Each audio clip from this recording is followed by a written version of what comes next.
This is not easy process, okay?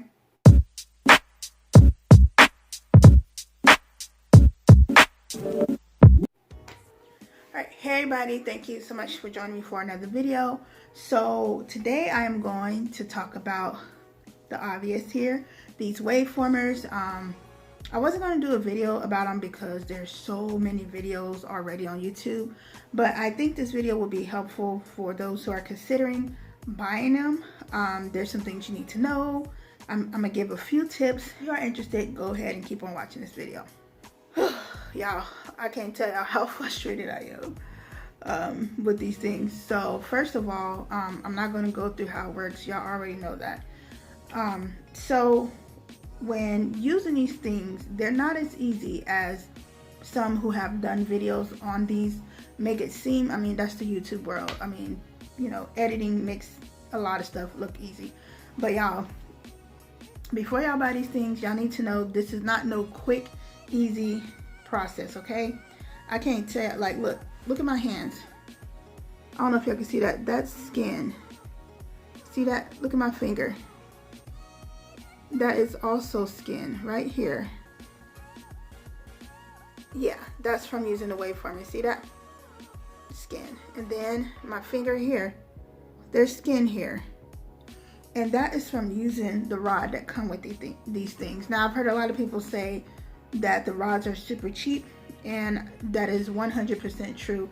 If you have the curl formers, then you might want to use that rod, or if you can even order just the rod from curl formers. I'm not sure if you can do that, but if I can, then I'll probably do that because I do want to use these again. But y'all, this process was not easy, so I kept, like, the rod hurts. The one that comes with these things, it hurts. So when you pulling it through these, the end of it scrapes your finger, which I have like a mark here now with peeled skin, and my knuckle is like starting to bleed, and there's still skin on here which I have to take off. But that's from using the cheap rod.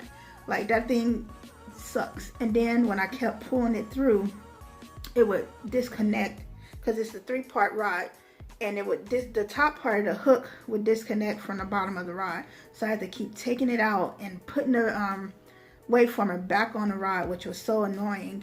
And you know, it's just super cheap.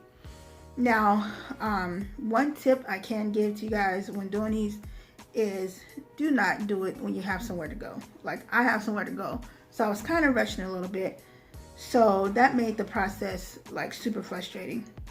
Then another thing you guys should know when using these is when you're pulling it through, if it does not slide through easy, then don't try to force it. Like, I did that a lot, and you can damage your hair that way. Don't try to force it through. What you do is you push it back up towards your hair, and if your hair is really moisturized, which is also another key point, make sure your hair is very moisturized, especially if you're doing it like on wash day. Make sure that your hair is moisturized before putting these things in, because, or at least wet. That way, you know, when you're pulling that hook through and it gets stuck, it won't snag or pull your hair off because it's dry. So good thing is, even though it kept getting stuck, it would slide right out because my hair was moisturized, so it wasn't pulling or yanking a lot of hair out. Now, I lost a few hairs, maybe 5 or 6, which is good considering my whole head. But y'all, don't try to force it through. Don't try to force it through the roller, because this is not worth damaging your hair that you worked years for to get healthy and long. So yeah, so when you're pulling it through, don't yank it through. Take it back out, twist your hair again at the root, hook it, and pull it through. Now, I've seen a video by this one YouTuber. Her name, I believe, is Bubsbee, and she gave a good tip on how to get these in a little more easier, which is when you twist your hair, you hook it on and you push this up towards your scalp, and you bunch it up as much as possible, and then you pull it through. And y'all, that works so much easier. And don't worry about ruining these. These are very durable. So when you push it up, it's going to look real crazy, and it's going to bunch up like it's going to get all out of shape, but it won't. And that does make the hair slide through a lot easier. Another tip I could give when using these is use smaller sections. I've noticed with some of the bigger sections, I had to keep putting it back on my hair. Like, I kept having to rehook it because it would just not pull through, especially with that cheap rod. don't use really big sections, okay? What else? Oh yeah, once again, don't do these when you have somewhere to be. Like I have a concert, a Christian hip hop concert to be at in about an hour and a half, and I literally just got done like 15 minutes ago. So my hair is not super wet, so I'm gonna just probably spray some heat protectant, you know, and put a blow dryer on it so they could go ahead and dry. Because there's a lot of work to be doing and your hair not turn out right. Now I didn't do this for style. I did this just to stretch my hair because I wear my hair stretched. And I figured this would be an easier and better way to stretch the hair, but I don't know, y'all. It's difficult. So, I mean, I'm gonna still use it because I bought it, but it's not easy. So yeah, I'm trying to think if there anything else that might be helpful to y'all. Oh, and y'all need to know that they are tight.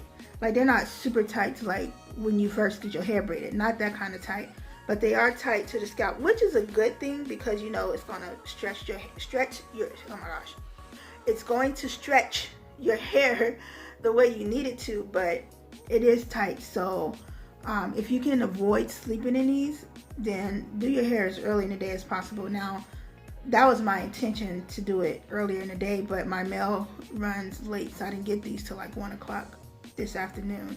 And it took me about 2 hours to put these in. When I first started, y'all, it was going super good, but as I got towards the top, I just had a lot of trouble. So yeah, I believe that's it, y'all. Just be aware that this is not going to be easy. Also, I got mine from eBay and I got them within a week, and I paid $26.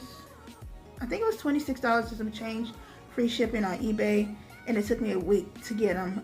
The reason why it took me a week is because I got it from a US seller.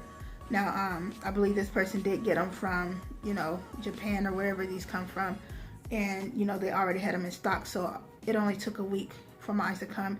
And I got the longest ones. I think these are the 65 centimeter ones, and my hair is not as long as these, but once my hair keeps growing, you know, I can still use these when my hair get longer, so that's why I bought them longer. So yeah, hopefully this video was helpful. If you have any questions, go ahead and leave them below. If I remember who I ordered from, I'll leave that link below. And I did get 3 packs, 3 packs of 12, which is 36, and I used 32. So yeah, y'all, I mean, I think it's going to turn out fine, but take your time, don't rush, and don't have nowhere to be when you're doing this, okay? All right, y'all, thank y'all for watching, and y'all have a good rest of your day. Take care. Bye.